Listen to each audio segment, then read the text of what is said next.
మహాగణాధిపతే నమః. శ్రీ గురుభ్యో నమః. శ్రీమాత్రే నమః. ప్రేక్షకులందరికీ స్వాగతం. రవి గ్రహ మార్పు.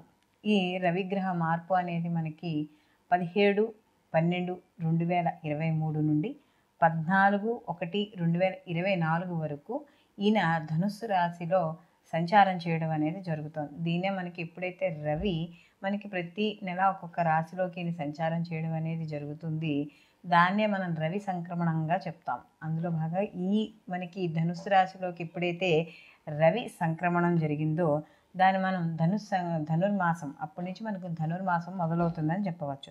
అయితే ముందుగా ఈ రవి ధనుస్సు రాశిలోకి సంచారం చేయడం వల్ల ద్వాదశ రాశుల వారికి ఎటువంటి ఫలితాలు ఉంటాయనే విషయాన్ని తెలుసుకునే ముందర అసలు రవి కారకత్వాలు ఏమిటి అని చూసుకున్నప్పుడు, రవి గ్రహంగానే చూసుకుంటే మన నవగ్రహాల్లో కల్లా మొదటిగా మనం ఈ రవిని చెప్పుకోవడం అనేది జరుగుతుంది. అయితే రవి వచ్చేటప్పటికి పురుష గ్రహంగాను, అలాగే క్షత్రియ జాతికి సంబంధించిన వాడు ఈయన.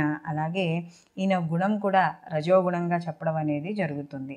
అలాగే రవి యొక్క గ్రహకారకత్వ స్వభావంగానే చూసుకుంటే ఈయనకి ఒక్కోసారి కొద్దిగా కోపం, కొద్దిగా పాప స్వభావం, అలాగే ఏదైనా సరే స్థిరంగా ఒక నిర్ణయం తీసుకున్నప్పుడు స్థిర స్వభావంగా ఉండడం అనేది జరుగుతుంది. అలాగే ఈయన ముఖ్యంగా కానీ చూసుకుంటే ఈ సూర్యుడు మనకి సింహరాశిలో ఉన్నప్పుడు 20 డిగ్రీలలో ఆయనకి మూల త్రికోణంగా మనం చెప్పడం అనేది జరుగుతుంది. అలాగే మేషరాశిలో ఈయనకి ఉచ్చస్థితిగాను, అలాగే తులారాశిలో ఆయన నీచ పొందడం అనేది జరుగుతుంది.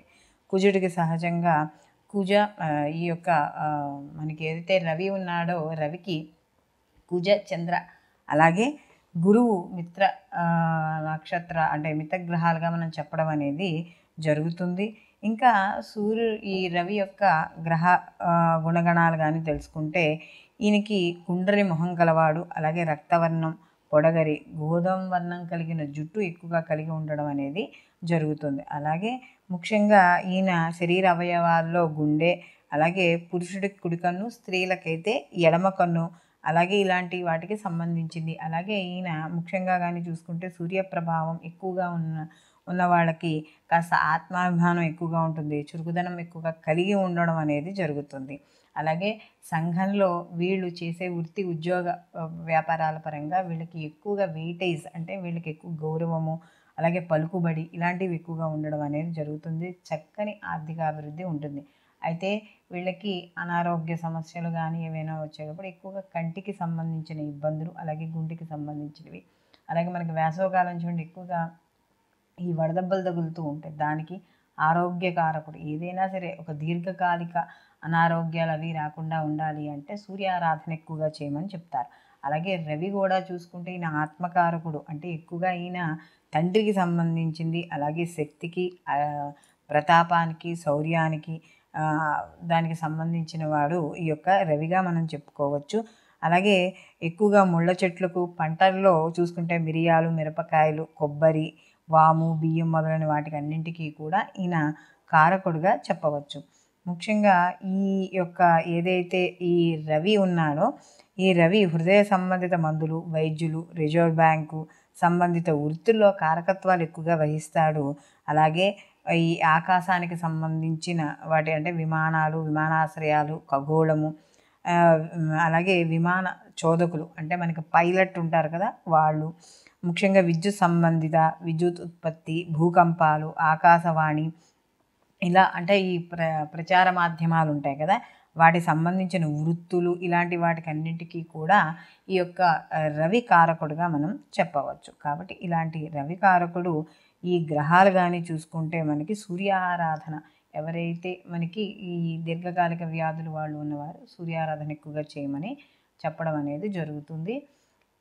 ఇప్పుడు ఈ రవి ఈ గ్రహ సంచారం వల్ల ఈ ద్వాదశ రాశుల వారికి ఎటువంటి ఫలితాలు ఉంటాయి అనే విషయాన్ని తెలుసుకుందాం. కర్కాటక రాశి వారికి కానీ చూసుకుంటే ఇక్కడ ద్వితీయాధిపతి అయిన రవి షష్టమ స్థానంలో, ఎందుకంటే ధనకారకుడైన రవి ఎప్పుడైతే షష్టమ స్థానంలో సంచారం చేస్తున్నాడో ఇక్కడ గత కొంతకాలంగా వీళ్ళు ఏదైనా ఇబ్బంది పడేని ఉంటే, అంటే ఆర్థికంగా కావచ్చు, శారీరకంగా కావచ్చు, మానసికంగా కావచ్చు, ఏవైతే ఇబ్బంది పడుతున్నారో ఆ ఇబ్బందులన్నీ కూడా తొలగి వీళ్ళకి కాస్త వీళ్ళ పనులు ఏవైతే ఆగిపోయాయో, ఆలస్యమయ్యాయో, ఆటంకాలు ఏర్పడ్డాయో అవన్నీ కూడా ఈ కర్కాటక రాశి వారికి ముందుకు వెళ్ళడం అనేది జరుగుతుంది.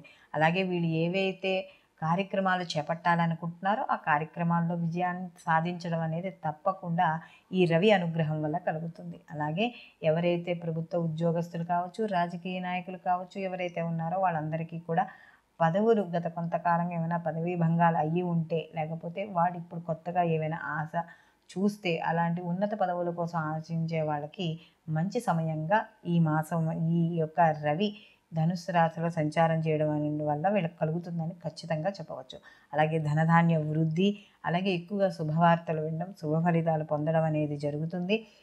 ఆరోగ్యం గత కొంతకాలంగా ఏమైనా ఇబ్బంది పడుతూ ఉంటే అది ఇప్పుడు ఈ షష్టమ స్థానంలో రవి యొక్క సంచారం వల్ల ఆరోగ్య విషయాలు అనుకూలంగా ఉంటాయి. అలాగే ప్రతి పనిని కూడా చాలా ఉత్సాహంతో, చాలా రెట్టింపు ఉత్సాహంతోనూ, అలాగే వాడు ఏవైతే పనులు చేయాలనుకుంటున్నారో బంధుమిత్రులతో కలిసి ఆ పనులు పూర్తి చేయడం అనేది జరుగుతుంది. ఇంటికి సంబంధించిన వస్తువులు కావచ్చు, లేదా నూతన వస్త్రాలు, ఆభరణాలు ఇలాంటివి కొనుగోలు చేయాలనే ఆలోచనలు, కొనుగోలు చేయడము అనేది కూడా జరుగుతుంది. అలాగే కాస్త గత కొంతకాలంగా ఎవరైతే శత్రువుల వల్ల పీడింపబడుతున్నారో, అంటే అంతర్శత్రువులు కావచ్చు, బహిర్గతంగా ఉండే శత్రువులు కావచ్చు, వాళ్ళ యొక్క పీడ అనేది ఖచ్చితంగా ఈ రవి షష్టమ స్థానంలో సంచారం చేయడం వల్ల తగ్గుతుంది. అయితే ఇక్కడ ఈ రవి యొక్క సంచారం వల్ల రవి ప్రీతి కొరకై, అంటే ముఖ్యంగా రవి అనుగ్రహం కలిగితే ఇందాక మనం చెప్పుకున్న వాటిలో అనారోగ్య సమస్యలు ఏవి కూడా దరిచేరవు.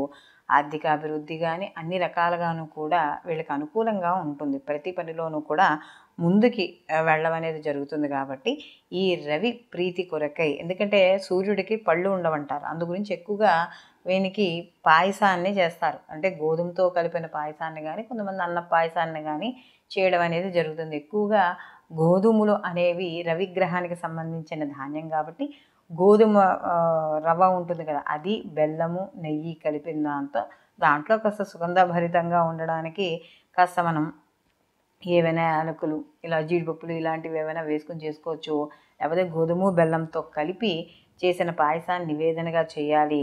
అలాగే రాగి పాత్రలు కానీ, రాగి చెంబుతో నీళ్లతో కానీ సూర్యుడికి అర్ఘ్యం అనేది ఇవ్వాలి. అలాగే రాగి ప్రమిదిలో కానీ దీపం పెట్టి సూర్యుడికి అక్కడ మనం చేసిన, అలాగే రాగి విగ్రహారాధన చేసిన రవిది, ఇలాంటివన్నీ కూడా విశేష ఫలితాన్ని ఇవ్వడం అనేది జరుగుతుంది. అలాగే ఇక్కడ ఆదివారాలు నియమాలు పాటించడం, అలాగే ఆదివారం నాడు మద్యము, మాంసము ఇలాంటి ఏవైతే పనులు ఉన్నాయో ఇలాంటివి చేయకుండా ఉంటే మనకి సూర్యానుగ్రహం కలగడం అనేది జరుగుతుంది. అలాగే ఈ రవి ధనుస్సు రాశిలో సంక్రమణం చేస్తున్న ఈ మనకి 17వ తారీఖు నుంచి 14వ తారీఖు వరకు ఏదైతే సమయం ఉందో ఈ సమయంలో ఆదివారాలు నియమాలు పాటించడం, సూర్యాష్టకము లేదా అరుణ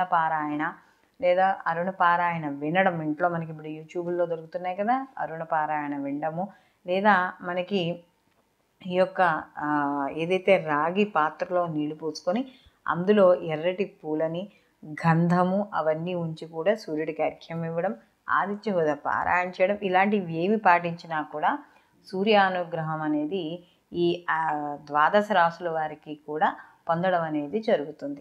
సర్వే జన సుఖినో భవంతు, లోకా సమస్త సుఖినో భవంతు.